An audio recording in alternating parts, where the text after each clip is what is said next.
Hi guys, and welcome back.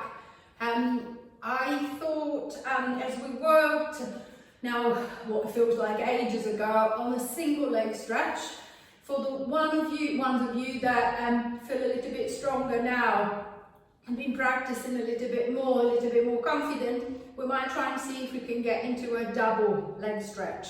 So if you join me down on the mat, I'm going to set the shoulders, the head and the back in a comfortable position. Then curling the knees to the chest, I'm going to rock the legs forward and back a few times. See if you can picture the lower back lengthening and reversing its curve. So I'm just going to work in imprint. So I want the lower back to pretty much flatten against the mat.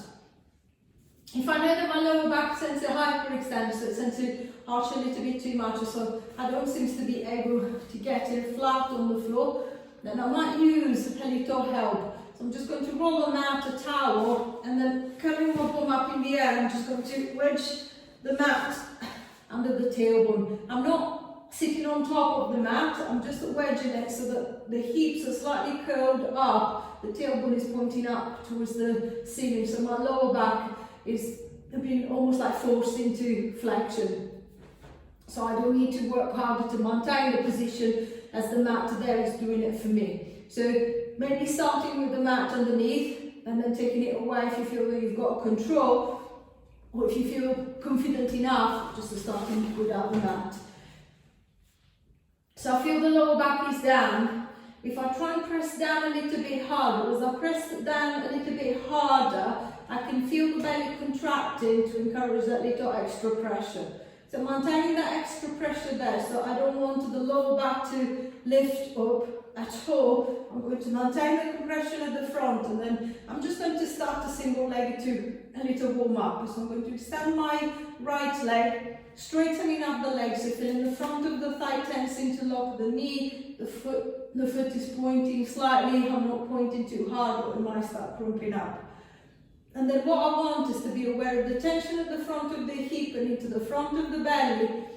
As the leg moves, depending on the angle, it starts feeling heavier. If I drop it all the way down, to me, even it should be like the hardest option, it doesn't feel hard at all because it's just my bum tensing and then holding the leg up. So there's not much really happening here. If I take the leg to a 30 degrees angle from the floor, that feels a lot harder. I need to work a lot harder here. Even if I tense my bum, it's not going to hold the leg up. So I'm going to try and find the angle that works for the single leg. And then same thing to the other side. It's a similar position. I don't feel pull on the back. I can still press the lower back into the ground. The neck feels relaxed and the head is staying on the floor. So making sure that you don't feel your head wanting to bob up to lift up. So I'm happy here. I know roughly where to take the single leg to connect it to the center and find a stronger connection into the front of the belly. So to try on the double leg, I'm going to try and aim a little bit higher. As I'm extending both legs, it's twice the amount of weight that is now hanging over that way. So the chances that my back is going to start lifting and arching are much higher. So I'm just going to start safe. I'm going to aim a little bit higher with the legs and then I'm going to come back. So I can feel the tension at the front of the belly. So on the next one I maybe try a little bit lower and then come back again. And then same as I did with the single leg, I'm going to try and find the position where I feel that the hip flexors, the psoas muscles is working to help me maintain that tension at the front of the hip, and this belly is working to prevent the back from arching, lifting and straining. So I'm pressing it down and then coming back. So I'm going to extend and pull back. With the back of the bum I'm going to squeeze and brace underneath. So I've got a supporter from underneath and at the top as well, and then come back. And back. So I'm happy with the movement. The neck is staying relaxed. I'm not gripping through the neck. I'm not lifting the head off the floor. See if you can keep the same movement going, but slowing it down. The tendency you will notice is to extend out, then it's quite hard, so I'll quickly pull it back. and it becomes an uncontrolled pull where the hips and the back will start rocking. So see if I can think of the back holding steady, the legs extend away, the back is not moving. The legs come back, the back is not moving, the head is not rubbing against the mat. Try to extend the legs separately, so making sure that they're not touching, so leaving a little gap. Does it feel different?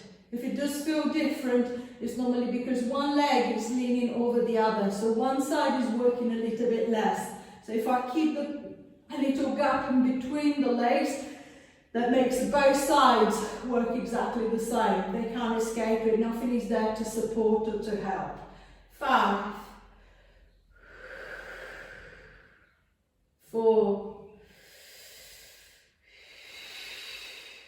3, 2,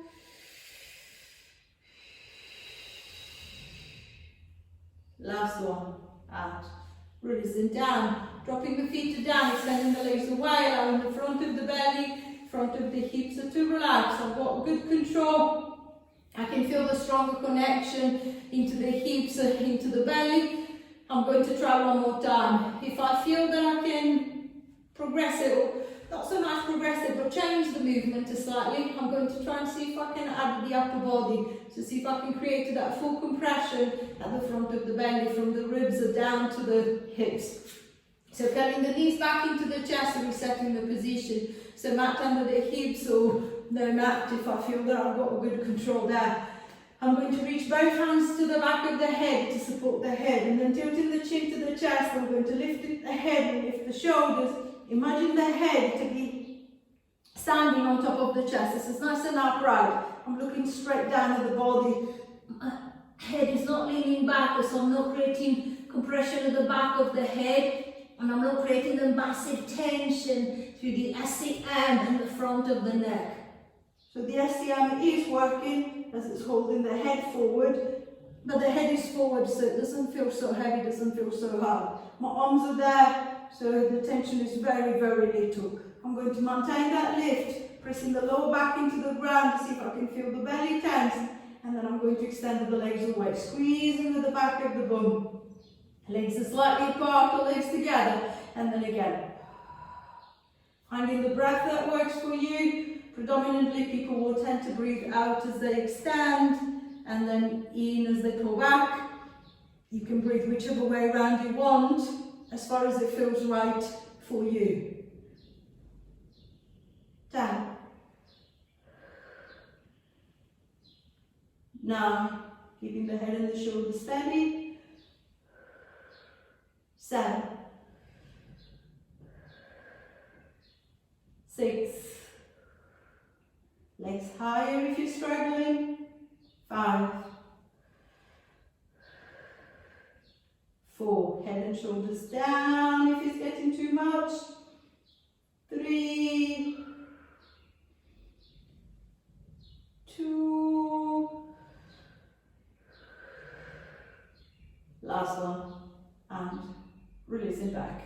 Easing the head and the shoulders down onto the mat, dropping the feet down, extending the legs away, allowing the front of the belly to open up and relax. I'm going to try one more time. Now that I've got the lift through the upper body, I'm going to see if I can add the arms. It doesn't matter if I can't lift, as I can still move my arms with my head and my shoulders on the ground. So I'm going to curl the knees up into the chest, reset to the starting position, connecting through the center, pressing the back of the pelvis and the back of the rib cage, this time down into the mat.